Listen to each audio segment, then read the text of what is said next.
For the main bit, I found that forum thread, and I found my own posts about the Beacon pub crawls and such. So, You sure we haven't done this show before? I didn't check. let me check really quick. I guess we're doing it again if I find it. Considering we're already live. Let's see. I will check episodes. Galactic Patrol and the Difference Engine, Patalero, Patchwork. I don't remember what Patalero is. It's an anime about that dictator kid. How do you not remember this? We reviewed. When did we review that? I don't remember this at all. That was okay. That we reviewed Patalero in 2006. It's I don't remember this at all. You don't remember the show at all? Nope. Huh. All right then. All right, I guess I'll just get started. Apparently, it's got a lot of manga, I guess. Yeah. You could hear there's a really good review on Geek Nights if you want to know what the deal is with that show. Maybe we should watch it and do a show on it. I don't remember a damn thing.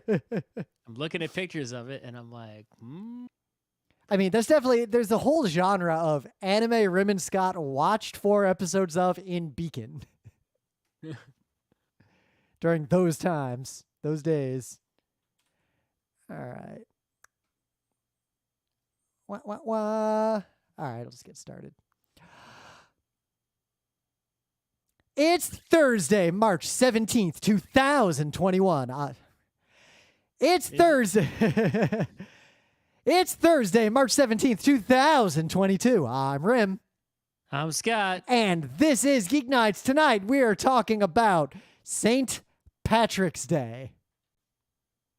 The holiday. I should list it on the show like St. Patrick's Day 1500 or 18 whatever. I guess 1700s is when it started. 1800s, the modern form of it. I don't fucking know. I'll open the Wikipedia before we get to the main bit. All right. Guess I'll just start with the opening bits. Put a little marker here. Actually, turn my spotlight up. It's dark today. Much better.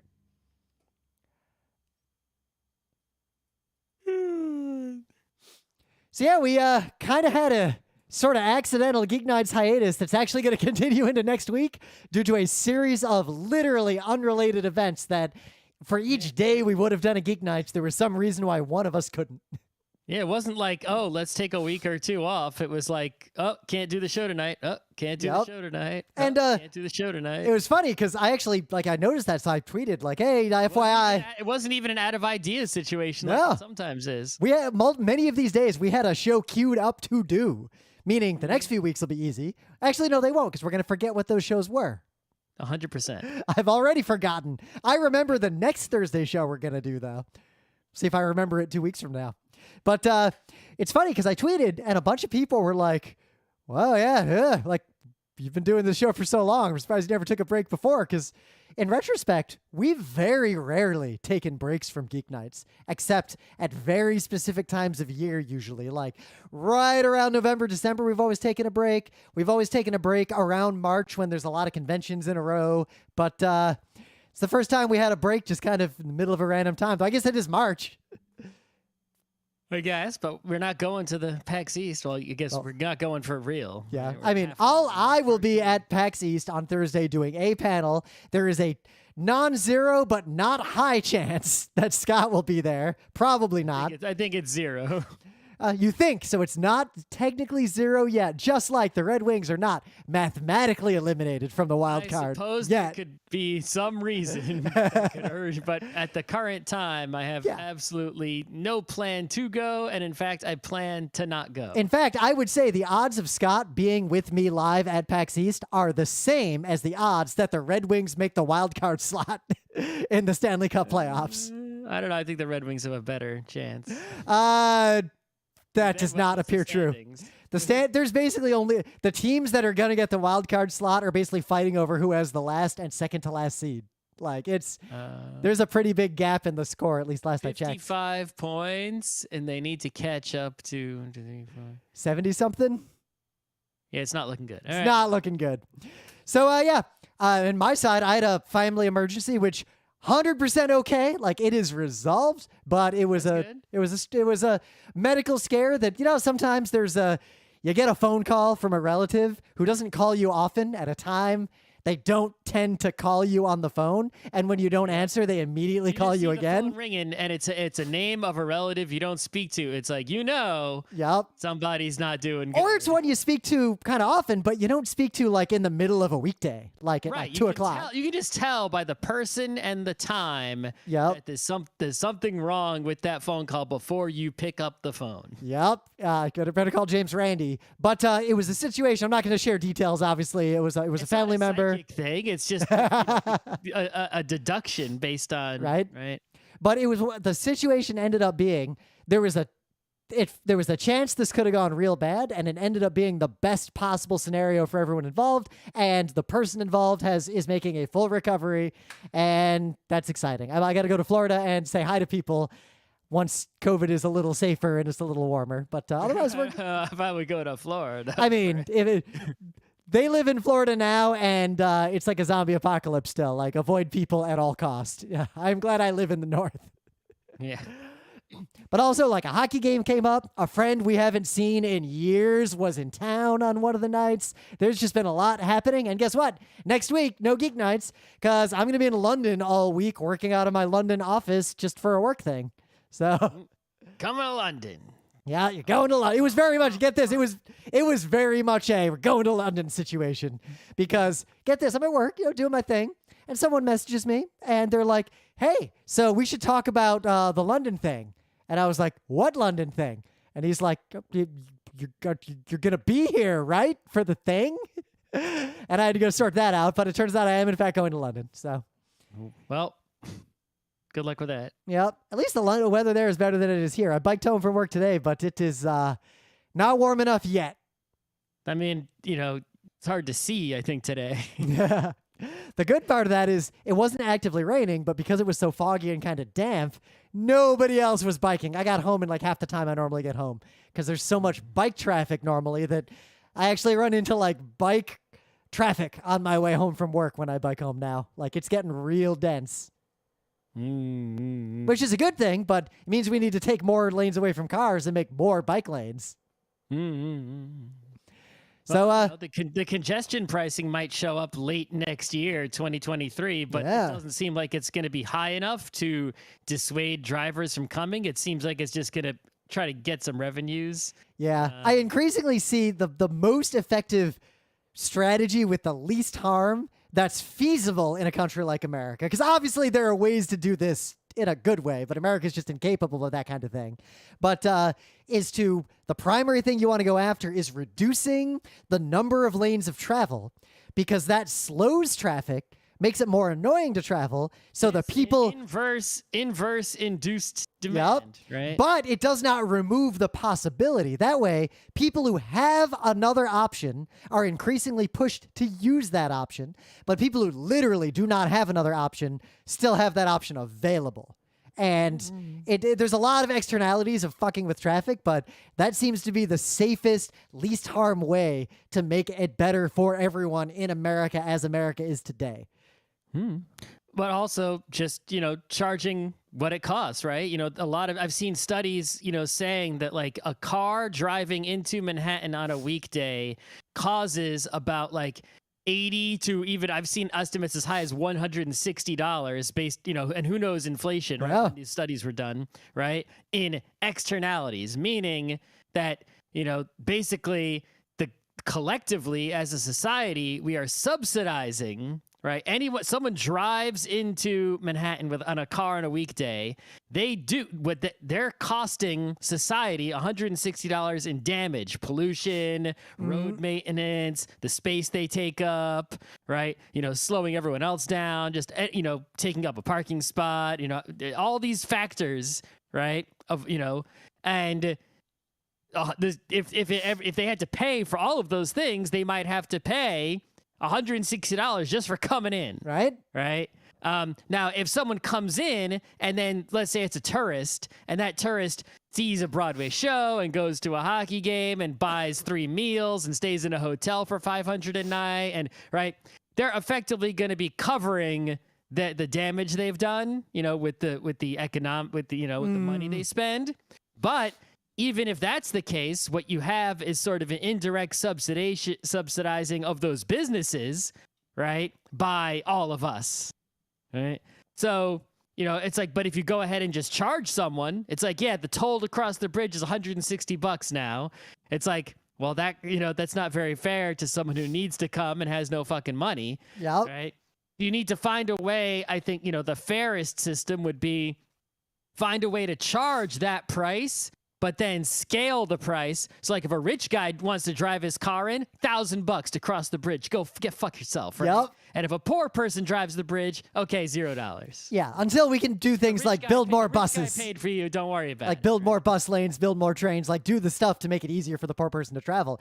The other way to go, like on a higher level, I always think about the fact that roads are so heavily subsidized, yet mass transit systems are expected to break even or be profitable. That's the fundamental problem. $0. Yeah, either we pay the real cost for both of them, in which case mass transit will be so much cheaper that people would fight desperately to get more mass transit, or mass transit should be free. I still say anyone with a New York City ID should be able to ride the New York City subway an unlimited number of times free. No, I think don't even need to put any ifs, right? Think about this. If you just let everyone ride, any human being, want to get on a subway or a bus, right? It should be $0, right? And not only is that just, fairer for everybody, but you will actually save a ton of money because now you can just tear up the turnstiles. You don't need to run this Omni system. You don't need to have these MTA employees. Cops can do something else besides, arrest people trying to jump the turnstiles. It becomes more accessible. People don't got to get the door open to get the wheelchair. The elevators could go directly to the platform without having to stop on a mezzanine, which is a big reason why a lot of old subway stations still don't have elevators. There's physically nowhere to put elevators because you need 2 sets of elevators to handle the whole MetroCard situation. Right. And the savings, all those, there's a whole building near you, right, in a secret quote location where they count all the cash that comes in every day. It's like, if the cash is just tax money, then there is no cash coming into the transit system, and they can just fire all those people. Sorry, sell that building, right? It's like this: how much money is spent in order to collect money safely? All those guards with armed cars filling up MetroCard machines, right? All that infrastructure just. Poof, how much did they invest to set up this whole Omni thing? They could have just not spent that money. So here's the best way to do it. Just make the subway free for everyone. Just no turnstiles or anything. But sell to tourists passes and convince them that there's an RFID that gets checked. Oh, that scammers will be doing that. Oh, yeah, they will. Just like to this day, people sell tickets to that. Get away with it. Yeah, just like people sell tickets for that the free ferries that go past the Statue of Liberty. Yeah. So you wanted to talk about Obsidian, not the Cardassian Obsidian Order, but the... Well, I mean, so I've known a long time about, this idea of personal wikis, right? So think of like Wikipedia, but you just make one for yourself, and you're the only one who ever writes in it. Yep. And I've done this at every job I've ever had. Like I had a wiki that I ran a Twiki wiki just for myself to organize my own work when I worked at both IBM and Pipeline.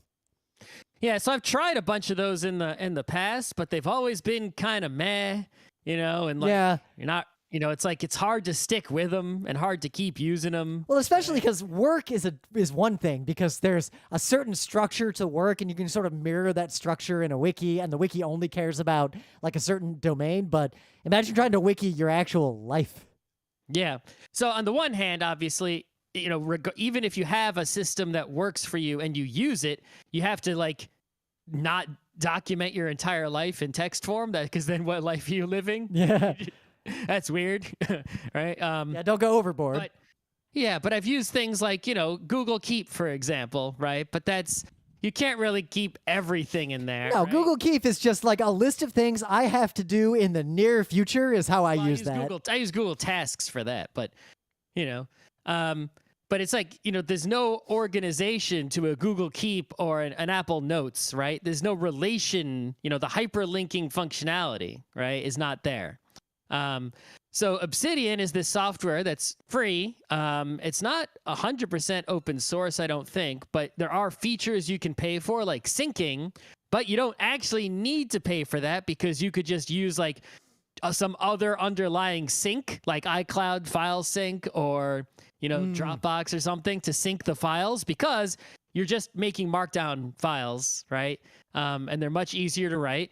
And this little app runs on desktop and iOS, on Android. It runs on everything, right? So you can get your, you know, to your notes about your life, right, from anywhere. And, you know, I think what's good about it is that the reason to do this, you know, it's like, what problem are you solving by doing this, right? The problem that I was trying to solve was that there's often cases where I'm trying to recall information, right? That is information that could never be Googled ever, but also my memory is bad. Nah. So, for example, I'm not recording everything I eat, right? But like, what did you have for lunch last Thursday, right? You would never, that's not Googleable, right? Yep. It's not, unless you remember, you're not going to know. But if you were to record something like that, and this would be the way to do it, right? So, but there are things, right? For example, that you might want to remember for a conversation, right? So let's say I go to a hockey game, right? And somebody scores their first NHL goal at that game, right? It's like, now, if I was going to try to Google that later, like 2 years later, I think I was at the game where that guy scored his first NHL goal. I don't remember, though, right? You could go and find your ticket stub and then try to Google for like that person and when they scored their first goal, and right? And that's going to take you a while, right? But if you just leave a hockey game and then, you know, it's a relatively medium to significant event, you know, not an everyday occurrence, right? And just make a quick note, like, was that hockey game? Here's the two notable things, right? There was a DJ named. Well, you know what this is. Remember all the stuff around the former guy's multiple impeachments and all these memos that keep coming up. That is a really important concept of if anything notable happens.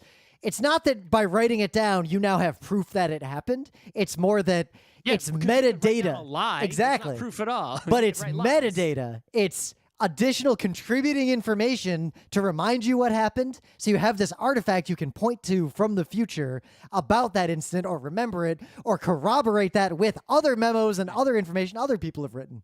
Okay. The other problem I'm trying to solve, right, is that, you know, something happens, you know, when you're a person like me who talks on the internet too much, more than anyone should, right?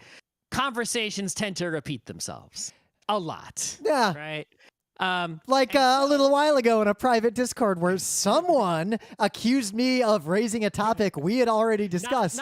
Not like that. I'm saying there are certain discussion topics that keep coming up repeatedly month after month. And you want to go back and find like, this is all the things I would say. I would have said these again in the same conversation. You almost need I already have just make a Scott bot, that figures out if you're tweeting something you've already tweeted, and just it'll auto complete the entire conversation. Not like that, but like I have a Google Doc that has basically a list of like, if someone is buying a bicycle, here are the things to say, right?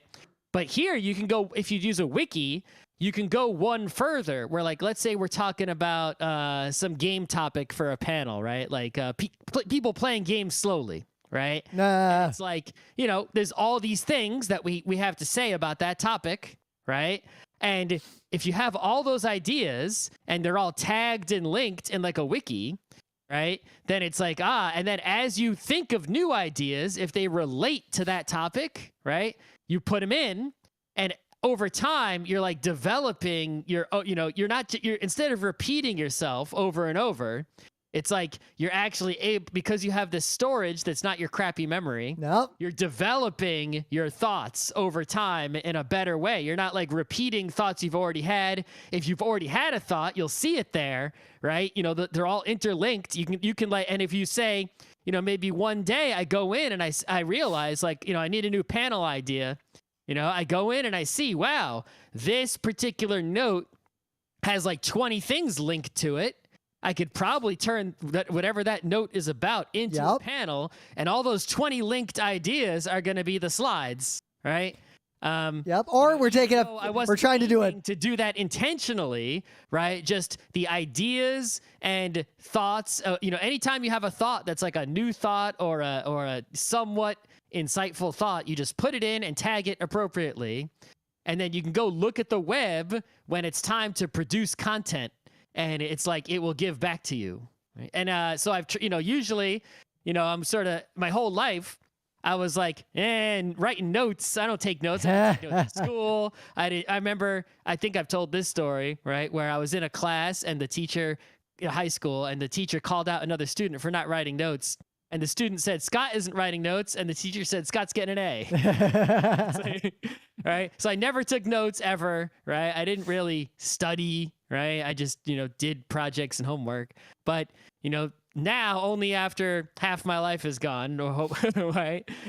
Do I see some value in note taking? Well, especially because right now we're at an interesting point where we've been socially isolated. We being the royal we, not like everybody because of COVID. So we've been socially isolated for a while, alone with our own thoughts in a much smaller circle of people. And also, Scott and I, we've been doing panels and lectures for so long, and every now and then we do hit this point of like, wait, what the hell new thing are we going to talk about? And they're sort of coming to a head in that because we're isolated, we're not even playing like new games and doing a lot of new things, meaning I keep diving back into old topics deeper and deeper with like the panels I'm doing without Scott during this slow ramp up to going back to conventions. It's like this sort of an intellectual standstill, right? Yep. Because the best GeekNights panels related to the major, you know, things that are related to major world events are advancing, and everything else is sort of stuck. All the things that happen when you get an eclectic or different group of people communicating, or you revisit an idea and then expand from it instead of revisiting it to remember where you got it to last time. Yeah, it seems there are some. Apparently, there are some people who subscribe to like these various you know, systems of note taking, like the Zettelkasten stuff or whatever, based on something some old German dude did with cards a long time ago, right? And it's like, yeah, I'm not sticking to any of these like dogmatic systems of like you have to take notes a certain way. Those help certain kinds of people who have certain kinds of executive issues. But it is interesting. So, you know, I did take some ideas because you do have to set up some sort of structure, right, when you do this, right? And I took ideas from that, and I was like, yeah, okay, I see what you're saying. That makes sense, right? And it sort of works. So, if you are a person who, you know, has either of those problems, I do recommend this. Also, a lot of TTRPG people are using this software to take notes on their games. I was thinking about that because one thing I'm starting to struggle with is we've been playing Blades in the Dark, an RPG, for the entirety of COVID. So I've been, this is now like the 4th or 5th longest campaign I've ever played in a tabletop RPG in my life. And there is a rich body of the history and the proper nouns and like the things that have happened in this world.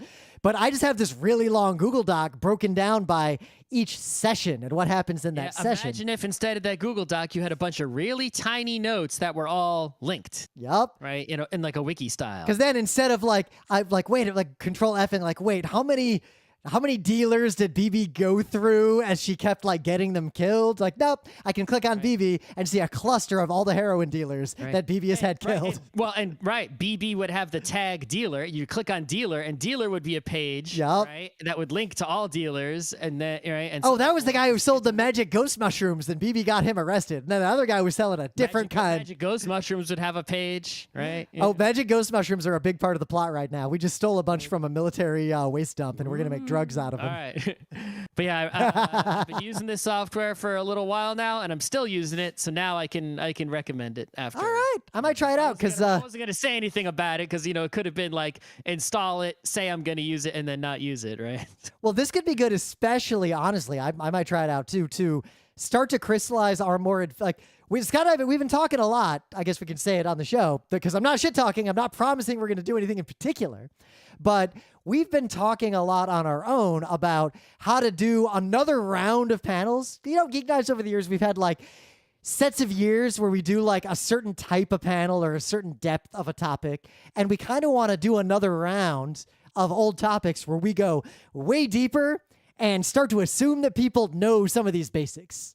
But that requires way more research and diligence than we have had time to do lately. And this is a better way to organize those kinds of thoughts. So we'll see.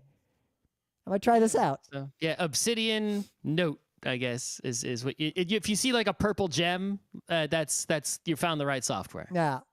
So there's plugins and all kinds of stuff. In some huge and surprising news, interestingly surprising not only to us, but also to the senators who passed it, which I find utterly hilarious, but not in a ha-ha way, more in a ridiculous, sad way.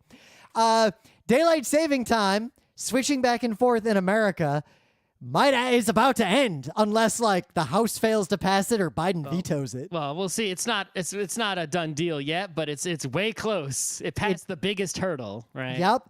So some hurdles remaining, but none of them are taller than the one it has already jumped. So the funny thing is, getting rid of the time change has been extremely popular in America for a long time. Very few people actually like the changing of the time. But America has always been extremely divided on what should we settle on, the regular time or the daylight saving time. Well, it also depends how close you live to the edge of a time zone. Yep. I live 600 miles away from where I used to live, and yet I'm in the same time zone. So I had way more daylight at night when I was young than I do in New York, despite living in the same time zone. The sun went down in like July at like 9:30. Even in Rochester is farther west, right? So yeah, Rochester's about halfway to where I lived. A little more than halfway. But I've always been an advocate of I don't care. I can be pitch black when I wake up. I just want as much daylight as possible when I'm not at work. That's all I want. I literally do not care about any other concern personally than that one. Well, it has to be dark when I'm sleeping too. Oh yeah. It's not healthy to sleep with the sun shining on you, right? And it is healthy to be outside while the sun is out, right? But during the winter, I want to maximize the amount of time I'm awake in the sun and also dark when asleep, and minimize the asleep wake time and the asleep sun time and the awake dark time. Yep. But the problem with living in the part of America we live in, and many places have this problem in the winter, I wake up to go to work, it's dark out. I go to work, I come home, the sun is setting as I'm leaving work, basically. Or dark when I leave work. Yep. Though what's interesting is a lot of people who are very loud but are definitely not actually a majority of people, their primary complaint about the plan that's going to happen, which is the one that's actually, as far as I can tell, majority popular, of go to daylight saving time, meaning it gets light later and gets dark later, and staying there. The complaint against it that's primarily raised is either an archaic agricultural argument that's just not relevant to the modern era, or parents complaining that kids will have to get up in the dark and that those kids will get hit by cars. Even with the clocks that switch all the time, I got up in the dark a lot. Yeah. So elementary, middle, and high school, I got up before the sun rose pretty much all school year except like May and June.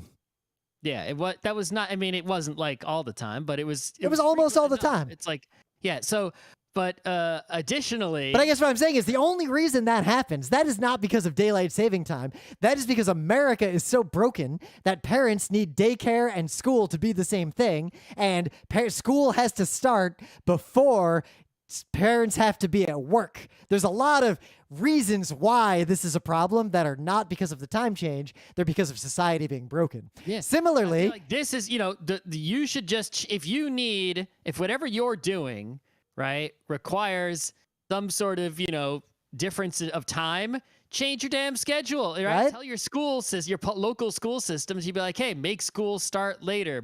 Tell your job, I'm coming in later, I'm coming in earlier. Yep. Right? You know, sort your shit out. Yep, but our society is incapable of that. But the other complaint, and I even found an article talking about the last, because the U.S. did this in the 70s during the oil crisis. We went to DST permanently for a while, and then we went back, and a lot of people hated it. But even back then, the primary argument was that kids are going to get hit by cars in the morning because it's dark. So studies actually show that there's less car accidents, and basically daylight savings time is good for health and environment. Yeah. Less electric light usage. Yep. You know, we're saving on energy if we stay in daylight savings time. Well, daylight saving time. There's no S on the end of that. Whatever. We also, you know, when the clocks, I guess it doesn't matter which one of the two clocks you go to, but the changing messes up a lot of people. Changing of the clocks, there are quite a lot of car crashes and other like problems of like sleepy people in the morning after the clock rolls forward. And when it rolls back, it happens in both time changes. Right. And not to mention, you know, just the health impact. People will live longer and be healthier by getting more sunlight. It's going to add up. But even worse, get this. Back then, in the 70s, maybe there could be more skin cancer, but it's like that's a problem that is also caused by other problems. That is a much broader conversation. But so even in the 70s, there was technically an uptick in kids being hit by cars on the way to school in the morning when it was dark. But that uptick was statistically insignificant. And furthermore, there was a statistically significant decrease in kids being hit by cars after school. So it was better even then, and the people who said it was dangerous were being disingenuous and lying to you. So in the 70s, right, kids were still walking to school. Also in the 70s, America was still extremely lead poisoned. There was a lot of things going on with cars in the 70s. Never mind the fact that... Still are going on. Well, never mind the final point I wanted to get to that I think you were about to get to unrelated to me. The problem there is that cars are hitting kids, regardless of the light. Exactly. That's the problem. Yep. So I'm really excited about this. So the weirdest thing is that no one expected this to pass. The U.S. government has made motions to do this almost every term for as long as we've been alive. This topic comes up every year. It's majority popular, and it doesn't pass for reasons because a handful of senators and lobbyists and interest groups will argue against it, mostly for ridiculous or capitalist-based reasons. It passed this time kind of by accident. Basically, the Senate used a procedure known as Unanimous Consent, where basically the Senate says no. Okay, I guess we'll. Yep, the Senate has a really stupid rule about the filibuster and needing 60 votes and all this nonsense. But you can always say, "Hey, everybody, unanimous consent. Does anyone disagree with this? Because if no one does, we can just pass it right now." And that never happens. Common sense. It never happens. Because if someone says, hey, can we just have universal health care right now? Someone's going to be like, fuck no. Yep. I'm not going to let that happen. So noted piece of shit, Senator Tom Cotton, discovered after this passed that it passed and was mad about it. Apparently his aides didn't bother telling him that this was going to come up for a fast track vote, because they assumed that, one, nobody cares about this issue. Two, there's no way it's going to pass. And three, there's other stuff going on, so we're not going to bother him about it. So, yeah. Fuck you, Senator Tom Cotton. We won. This is what I've said this before, is that, like, these senators are a bunch of old people. If you are willing to do dirty tricks, like, make sure their aides don't even know, right? You could slip shit through. You just got to be dirty and not care about being dirty. It can happen. It happened once, right? Now, it's going to be harder to slip something more meaningful. No, you do you announce a Taco Tuesdays, but you only try to, I don't know, disband the U.S. military completely. It would be harder to slip that through. But no, see, you announce a Taco Tuesdays for all the staff and aides, and you only announce it to the Republican staff and aides, and then you lock them all in the Taco Tuesday long enough to pass universal health care and the new Voting Rights Act. It could happen. It really could. They got the rules are so wacky. It's the good of the consequences of failure are nothing. Status quo is maintained. The consequences of success are enormous benefit to all society. Why wouldn't you constantly try it every damn day? Yep. If there was a negative consequence, okay, stop trying. So there is an example of that was briefly attempted relatively recently, but they didn't go all the way because it wasn't going to succeed. There is the concept of the reverse filibuster, where you bring something up for a vote, and of course, some Republican is going to filibuster it, and then you vote against your own bill, and then you bring it up for a vote again, and you wait for them to filibuster it. You vote against your own bill, and you just never stop. But that's real hard to pull off. It hasn't been done successfully for anything important ever, and it's only been attempted a handful of times. All your senators as endurance athletes, right?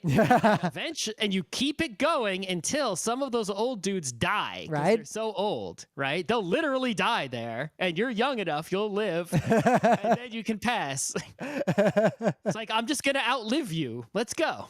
It's like.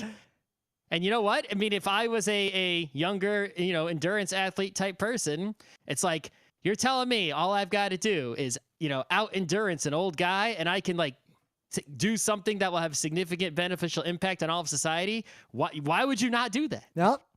Though DST-wise, the other thing this is going to do for me personally is, my day job's in capital markets, and daylight saving time. Your clocks, your specialty. Everyone's going to be looking to hire Rim to get the clocks right. So of all things, get this. I can't obviously share any details, but I am NTP, mostly obsolete. NTP isn't even a thing anymore, right? I mean, it is, but it's not like... I would use it at home because it's easy and it works, but it's not how... Newer, better things. There are newer, better ways to do that. That problem is way more solved. But also, my job...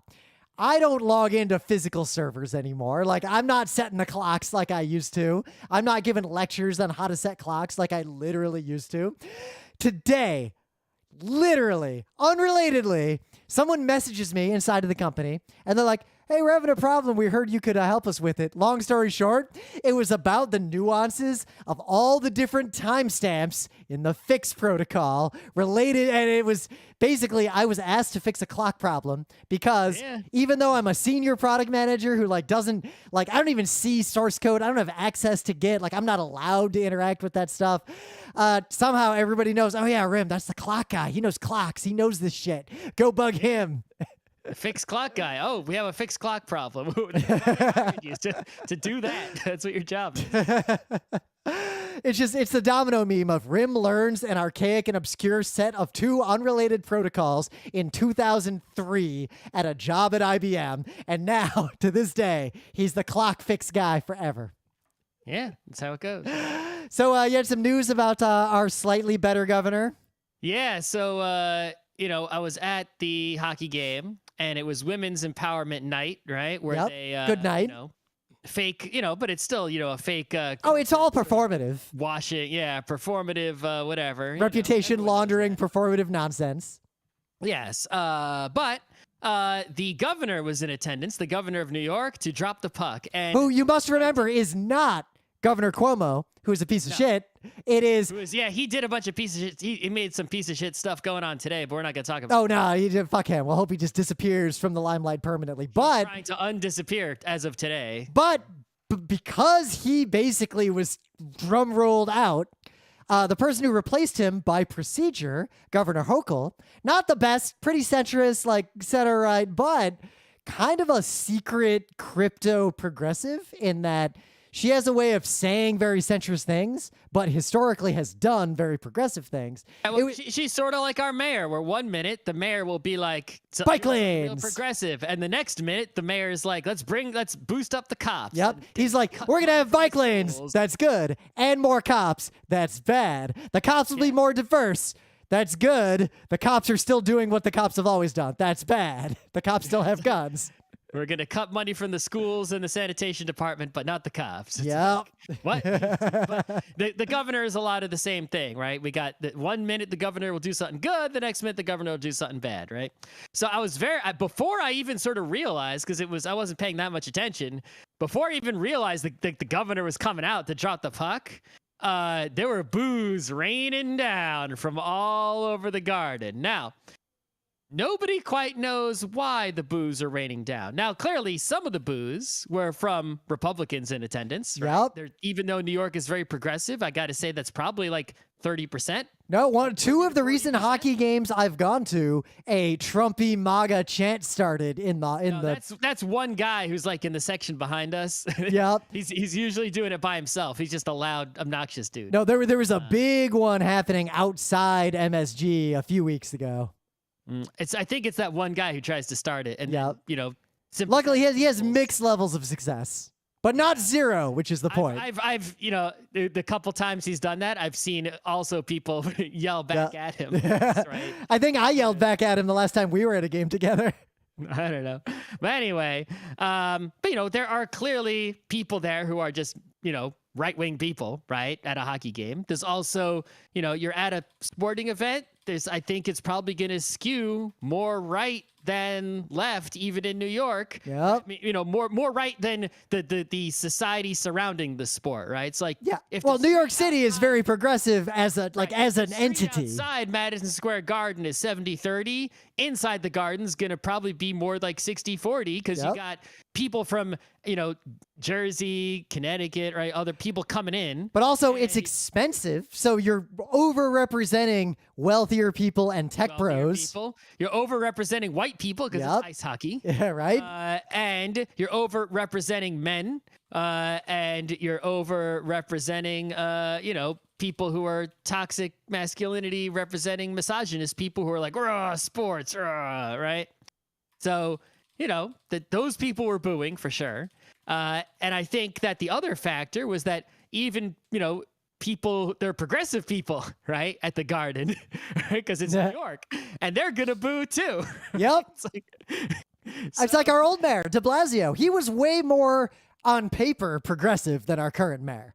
But at the same time, he was so ineffectual that he would be booed by, the cops would turn their backs on him because they'd say he hates cops. Yet we would boo him because he didn't defund the cops and, in fact, was singing their praises. Yeah. He just couldn't win. I heard one person yell at the governor, "Go back upstate." So that was clearly a city person. Yep. Right? Though, one thing I should point out about Hochul, because a lot of people don't realize this, she's from Western New York. She's from Buffalo. Yeah, which is an interesting place because the cities there, deeper blue than New York City, for real. But that's like labor union town. Yep. But the areas around those cities, they're not the deepest red in the state, but they're like the third deepest red areas in the state. But that area also has a lot of relatively pragmatic politics, more so than the parts north of Albany that just go crazy. So you get a weird situation where Western New York, where she's from, she's very popular there because she toes a very centrist line, but has actually pushed a lot of progressive stuff through. Anyway, so she was booed mightily. And that, one of the major issues, right, that's been going on in New York for a while, that we haven't talked about on the show, but I don't think really needs a whole episode, which might have related to the booing, is this bail reform issue. So if you're not from the U.S., in America, we have a really fucked up system where if you commit a crime or you are accused of a crime and you're going to have a trial, a judge will decide if you stay in jail until your trial or if you're allowed to leave and come back for your trial. Right. You're still presumed innocent, right? Yep. You haven't gone to trial and been found guilty, so you're an innocent person. But there's a concern. Is you were at least suspected enough of a crime that you were arrested, right? Yep. Presumably some evidence that it was enough to arrest you, bring you to a court. Presumably because of a news we'll talk about next Thursday. But right. So there's that. And so now, it's like, okay, well, if we let you go, and because your trial isn't going to be today, right? So we have two choices. We can let you go, and it's like, are you going to come back to your trial, or are you going to run? Yeah. Right? Even if you're innocent, you might run. You have good reason to run, even if you're innocent. And so there's that question. That's question one. There's also the question, are you likely a danger to yourself or others during this period? Right. Right. So, for example, there might be someone who is a mass shooter, a common occurrence in the United States, sadly, right? And it's like you see the cops see the person mass shooting and they arrest them somehow without killing them.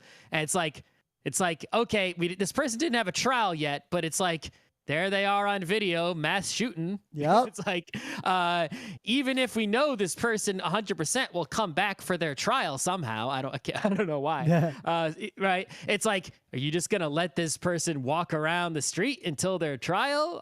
They're gonna mass shoot again, probably. So it's in our interest, and it's common sense. But the way the system works. Right. Is you put up person somewhere, do something such that this person is not free until the time of their trial. But our system's really weird in that the judge will define an amount of money. Sometimes they set no bail, but they set an amount of money, meaning you have to put this cash up and you get it back if you show up for your court date, giving you another incentive to show up other than if you don't show up for a court date, you're literally a fugitive and you're kind of fucked anyway. So there'll be and if you can't afford that amount of money, right? You have this private system of bail bondsmen who will they'll pay your bail, right? You pay them some of the bail, right? Like a fee. Like 10%. Right. They pay the bail. And then when you show up to court, well, they get their money back, but they've made a profit because you don't get your money back. Yep. Right? So it's like if Rim had $1 million bail because he was evil, and then Rim would pay the bail bondsman $100K, and then the bail bondsman would pay $1 million to the court. And then when Rim shows up to trial, the bail bondsman gets back their $1 million, so that all they got was a free $100K. But if I don't show up, the bail bondsman literally becomes a bounty hunter with no small support from the U.S. legal system. Right. It is a fucked up situation. Is now Rim, that bail bondsman is like, well, I have to go get Rim and drag him to court to get $1 million. Right? They're going to fucking do it. Now, if you need to know how obviously unfair, racist, broken the system is, I'm sure John Oliver has done a very long episode about it. Yeah, probably. But yeah, it's all kinds of fucked up. And the problem is that people in New York are making all of these either ignorant or bad faith arguments that somehow rising crime is related to the fact that we reformed our bail system. We made it slightly better, right? A year or two ago. Let's see, what else could be causing rising crime? Extreme depression caused by social isolation, a global pandemic, a war, a crushed economy, the failing of basic social services, the collapsing infrastructure. Right. But basically, we know why the crime is going up, but they're basically it's like, what the fuck does bail has nothing, even if, right, there wasn't all those other things that we knew, even if what was making crime go up was a mystery, right? And even if crime was actually going up a lot, which it isn't, it's inflated and it's gone up and is going up, but that's from some of the most are reported by cops themselves. But also more to the point, technically going up is really misleading when you remember that it's going up from some of the lowest crime rates in recorded history. It's like, oh, the crime went down, 1,000% since 10 years ago. And then it doubled last year because there were 2 murders instead of 1. Yeah, it's actually way low, right? But really, bail is stupid. A judge should just decide, is this person going to show up to court or not? Are they dangerous or not? That should be the sole decision that gets made. That's it. It should either be yes or no. There should be no bail whatsoever. And there's people in New York basically blaming thinking that because we got rid of bail, that somehow crime is a problem. And it's like, if there really is a crime committed by some repeat offender that is out on the street, then they shouldn't have been let back out in the first place. Let them out. Why should we let that person out on a bail? It's like, they'll commit, it's like they shouldn't be any circumstance, no amount of money that should allow them to go If free. Roberto comes back to prison a second time for a stabbing, you don't let him out until you have a trial. Yeah. It's like, no, period. You can't go back out, not even for $1 million or 10 million or 100 million guaranteeing that you'll come back. It's like, there should be no circumstance that you get out and then until your trial at least. And then B, it's like, if there isn't a reason to, if we're pretty sure you're going to come back, And regardless of guilt or innocence, right, it just all you did was like, I don't know, rob you're accused of, I don't know, fucking robbing a convenience store, right? You weren't even armed or anything. It's like, is that person really? It's like, what did they do? Rob another convenience store? Yeah. It's like, and if they do, don't let them out a second time until they have their first trial. Like humans, judges, the point of a judge is to make these decisions. Weed. It's someone was smoking, not weed. Someone who was caught with a bunch of cocaine. Were they hurting anybody? They were just smoking cocaine, snorting it. What's the worst case scenario if we let them out? They're going to do a bunch more cocaine before their court date? Like, sure. I mean, cocaine shouldn't even be illegal, but that's a separate situation. Some guy had some meth and you arrested him. It's like, why are we paying money to put that person in jail? Well, I should clarify, cocaine should not be criminalized. To lock that person up. Why are we spending that money for no reason? Right? Yep. Anyway. So Hochul did something. We didn't actually talk about the news. We just talked about bail. Right. So basically, the governor basically sort of does things secretly, right? We don't know what she's going to do until she does it. She's a very backroom kind of dealer, right? But yeah, she's going the bad route on this one and is trying to support undoing some of the bail reforms. And probably because bail reform is very popular in the cities and very unpopular upstate. There's this big, message that's, completely false of like, scaremongering people about crime. You open up a newspaper or a news TV thing, it's just constantly crime and fear mongering, all the time. That's the only news story they report is like murder in your neighborhood. Someone got mugged. It's like, don't go outside. It's dangerous and hellscape out there. Yeah, you know what's more dangerous? All the fires happening from our collapsing gas infrastructure. People don't even know what the fuck bail is. Are like, they got rid of bail. That means they're letting dangerous people roam around the street instead of keeping them locked up because of the bail reform, right? It's like that. None of that is true. Yeah. It's safer to let your kids walk around the street now than it probably was in the 50s when all these people who are currently scared walked around the street. Also, when everyone was lead-addled from leaded gasoline. Terrified aside, I was saving this for Monday, but so remember we always talked about that idea that lead poisoning was a primary cause of violence? It's not an idea. It's known. So a recent study actually went way further and proved it more thoroughly. And the cutoff line for measurable effects is anyone born after 1981 is below the level. The cutoff. We are, according to that large study, we are just past the cutoff on no cognitive impairment from lead. So basically, any United States, inhabitant who was born prior to 1981, this isn't an insult to them, but it's like there was lead in the atmosphere. Lead poisoning causes increased propensity for violence and decreased inhibitions. Reparations from the auto industry. Yeah. All right, we should move on. We've already gone like 40 minutes just on the opening bit. You said you wanted to do all opening bits. Yeah, it worked out. All right, do some quick things of the day, and all right. Put a little marker there.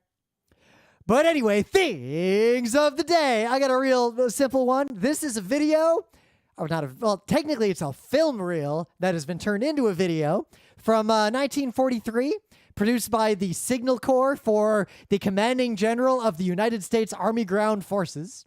It was a restricted, classified video that, of course, is now just public domain. And it is called Crack That Tank. Might be a little on the nose considering the current global situation, but it's basically a training video aimed at U.S. soldiers that tells them in 1943 exactly how, as infantry, to take out extremely advanced tanks of that era.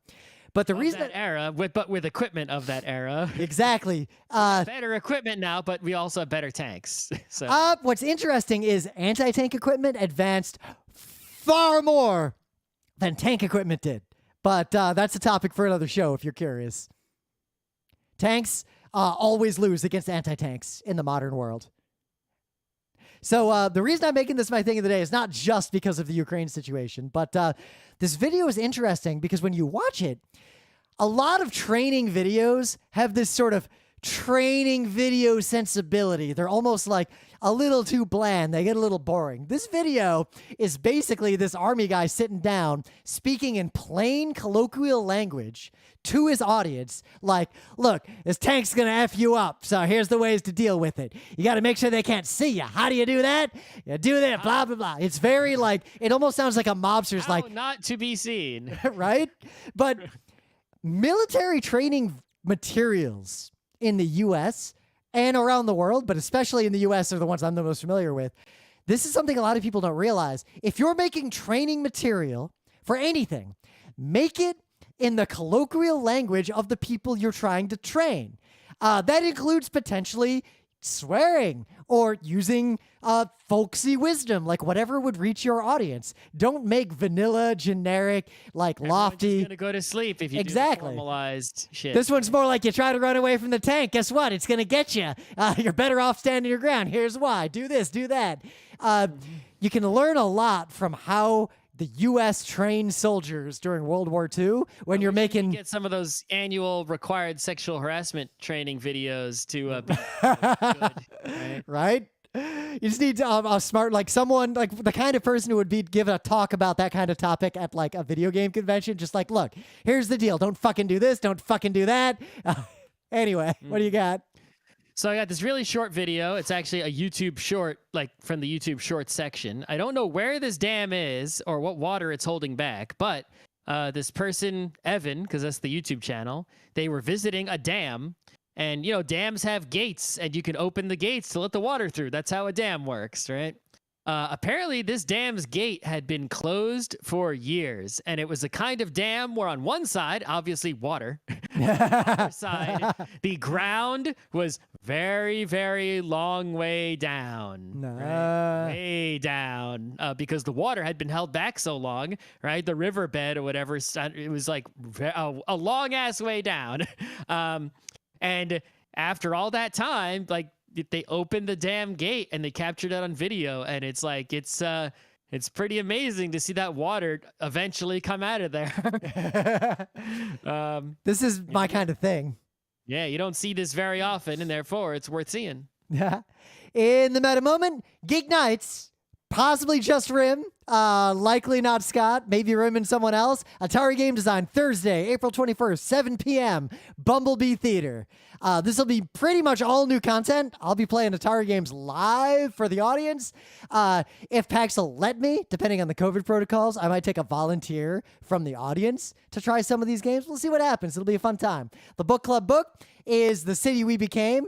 I think I will be done with this book by the end of next week, considering that I'm going to be in London during COVID. Spent a lot of time sitting in parks and sitting at outdoor pubs reading. We'll give the listener maybe a few weeks after you come back, and then So I'd say first or second week of April, like whatever the next Thursday episode is that lines up, we're gonna do the GeekNights Book Club book episode on The City We Became. And I'll probably then select a book that I have already read. Because I've read many books recently. This book is just fucking great. It is so up the GeekNights alley. Every time the premise of the book, like cities are living things, every borough of New York kind of has its own avatar. There's a bunch going on.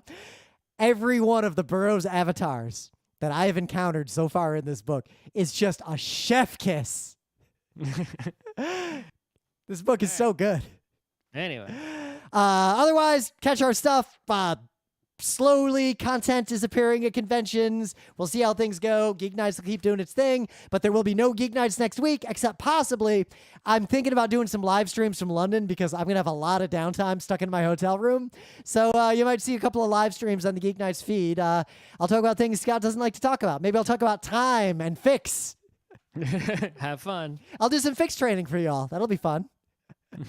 All right. So I want to be very clear before we get into this main bit. This topic, we mean no malign thoughts or intentions toward Ireland or the Irish people. Our ire Not at all. is solely and specifically at the manner in which the average American celebrates what we are about to discuss. We are talking about St. Patrick's Day, or as we referred to it in Geek Nights in the old forum back in 2010, National Get Wasted Day. Yep. So yeah, as someone who grew up as a Jew, Nah. a non-Irish Jew, in the United States, St. Patrick's Day was something I didn't know about at all until I was in like kindergarten or first grade, and they had like some green bagels or some shit, and they were like it was Whoa. It's funny like because something. meanwhile, me growing up in Detroit, surrounded by Irish people, partly because my dad was a fireman. A lot of firefighters are Irish. I spent a lot of time around Irish friends, Irish family, Irish parties, Irish funerals. So I already had a pretty good idea of St. Patrick's Day. But when I was very young, it was my second favorite holiday for one and only one reason: the color green. Because in preschool, I do like the color green. It was the day of wear green or people hit you. Wear green, and if someone's not wearing green, go get them. You go to the preschool, the water tank with all the pump toys had green food coloring in it. And it was basically just Green Day as far as I was concerned as the little kid. Yeah, as a little kid, it was, pretty much green stuff and Shamrock Day. But also because it was called St. Patrick's Day, I understood that, like, yeah, that's a holiday we're not going to have anything to do with us Jews, right? I mean, the other thing, I went to a private Catholic school for 1st through 4th grade. So saints were a big deal. And even though even then I was an atheist, I had to pretend to be Catholic or they would kick me out of the school. I mean, even to this day, I don't, it's like, yeah, I understand there's a saint named St. Patrick. I couldn't tell you which saint it was or what he did or why he's got a date. Which? St. Patrick. That's which one he is. I know there's a St. Patrick's Cathedral in Manhattan. Yeah. It's the same saint. But they're not two St. Patricks. But let's skip all that. If you want to know the history of St. Patrick's Day, read the Wikipedia article I linked to. We're going to talk about how it gets celebrated in contemporary America because poorly. My perception of St. Patrick's Day up until like high school was it's the green holiday and the adults have a bad day the day after.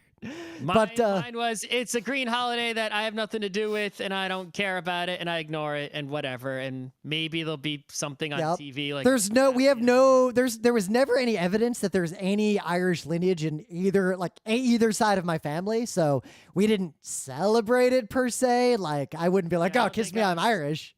Yeah, it's like I knew of, there were some people in school who were like, clearly Irish people, but like, I didn't have that many, I wasn't super close to many Irish people, whatever. I was close to a lot of Irish people when I was a kid for all those reasons. I think I had an Irish friend in middle school, but that was only in middle school. The Simpsons really like crystallized some of my young thoughts around it being the drunken holiday because I didn't experience that part as much. Mostly the adults would disappear, like parents would go out on a pub crawl or something and a babysitter would be there and then parents are cranky the next day. That for us. But my perception of St. Patrick's Day changed rapidly and suddenly around the year 2006 when the 2000s, particularly when Scott and I moved to Beacon, New York. And I remember at RIT there were still, people. At RIT it was a problem, but there were a lot of other similar days that happened. Like St. Patrick's Day was not the worst of them even. It's true. Even at RIT, it didn't. Actually, I think at RIT, I sort of forgot when it was, right? Yeah. Like, I forgot it existed almost. Because all the frat guys are like passed out in their ersatz hot tubs. What day is it? It's not St. Patrick's Day. It's just Tuesday. But it was when we lived in Beacon. Because I remember we moved into Beacon. And that first year we were there, I was woken up by a lot of noise outside. And I saw probably GeekNights episodes where we talked about this as it was happening. Oh, there are definitely GeekNights episodes because this was the thing every year. Look for a March GeekNights episode from 2005, 6, 7, 8, 9. So in the city of Beacon in upstate New York, on St. Patrick's Day, there was a Beacon city tradition where a bunch of people would get together and do a pub crawl. And that pub crawl basically was just a ruinous mob that would march through the city, pissing on everything. In the downtown Main Street area, people would come all the way up the street, right? Yeah, we lived on the edge of town, right on the edge of the next town over. But there was a bar, the Barking Frog, that was like actually at the edge of town, and the pub crawl ended at that bar. So every year, St. Patrick's Day was a lot of cops and a lot of fistfights and a lot of screaming. And then the next day, just a sea of garbage, broken mailboxes, and piss everywhere. Yep. Like, you think I'm exaggerating. It was awful. It was such a, like, every year the whole city would be like, we should ban it. We can't ban it. One year, I think the city did ban it. It happened anyway. Like, it was a problem. It's very SantaCon-esque. In addition to that, right, this was a time when I was taking the commuter train to the city. So if St. Patrick's Day was during the week, right, there would be a parade like there was today in the city. And many, college-aged people usually, but also other people would, they're not going to drive. They took the train into and out of the city, specifically to get wasted. And they would be unpleasantly on the train mixed in with the commuters, making everyone else's life miserable just with their presence and loudness and, And you got to understand. Occasional vomiting and I woke up when we were living in Beacon. Once I got a job downtown, I would wake up at 4:40 in the fucking morning to get on the 5:24 a.m. express train to Manhattan to be at work on time because I had to be at work at 7. On the 5:24 a.m. express on St. Patrick's Day, there would be passed out in vomit people. Yep. Now, I don't begrudge anyone, there partying and there celebrating of the thing they care about. I mean, go to a MagFest, you might find me, at least in non-COVID times, extremely drunk, wandering around making a ruckus. Right. It's like, it's the same thing. Like, I don't really begrudge people their fart car, right? The problem is that, swing your fist until it hits another man's face. Your partying has become so rowdy and so, it is crossed over into the realms of, vandalism and, it's like, and harming other people. I'm going to read. I got a problem. I found a post. So I posted this in March of 2010. Which was right after we'd moved to New York, to the city proper from upstate. I posted this in the GeekNights forum. This is a memo that I wrote. So this is what I thought was notable on that day. Quote, I will be spending this day avoiding the drunken yelling idiots who are clogging the streets outside of work. I will then lock myself indoors until the mayhem is ended. I literally tripped over a passed out guy walking out of a Starbucks at 11:30. He'd passed out and vomited all over himself just outside the door. Nearby, the police were writing citations for underage drinking in open containers to a crowd of at least 20. There was vomit everywhere. Full disclosure, I worked right outside of Grand Central, which is basically ground zero for this shit. Yep. So, today, we have on our hockey ticket plan, one of the games that was canceled because the Islanders had too much COVID was rescheduled to today. So today, there is a hockey game between the New York Rangers and New York Islanders. That is already like brewing for a drunken fist fight. We sold the fuck out of those tickets. There was no way I was going there today. That's like when two waves intersect and become twice as powerful for a brief moment. Existing, rowdiness of just a Rangers Islanders game. On top of it, St. Patrick's Day, it's like, no, thank you. Yep. I'll be watching that game from the safety of my own home. Thank you very much. Yeah, that's right. But it's interesting how New York, this phenomenon of St. Patrick's Day just being a goddamn disaster is mostly confined to large cities. Or college towns. But college towns tend to have this happen on a frequent basis to where St. Patrick's Day, in my experience in college towns, doesn't really get worse than whenever there's a big kind of party. I wonder if it's really bad at Notre Dame University, right? I wonder. The Fighting Irish, they're probably, I don't know what their tradition is, but I can imagine they're going wild today. But New York is really just a place where I have pointedly avoided being out during St. Patrick's Day and SantaCon. Those are actually the only two things that cause, other than COVID now, that cause me to avoid going into Manhattan because I'm afraid of running into trouble. Yeah.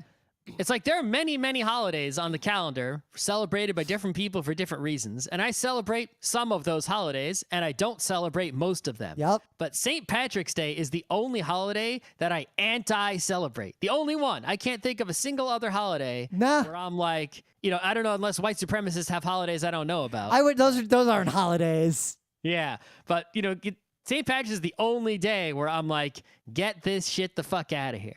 Yep. Right?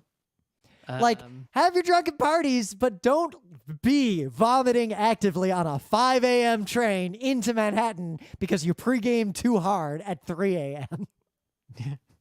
Yeah, I don't know.